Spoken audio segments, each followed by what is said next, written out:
प्रभुं प्राणनाथं विभुं विश्वनाथं जगन्नाथनाथं सदानन्दभाजम्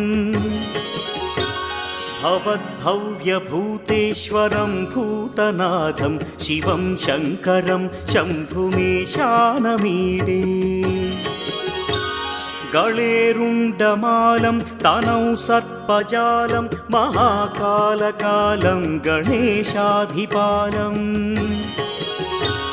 जटाजूटगङ्गोत्तरं गैर्विशिष्यं शिवं शङ्करं शम्भुमीशानमीडे मुदामाकरं मण्डनं मण्डयन्तं महामण्डलं भस्मभूषाधरन्तम्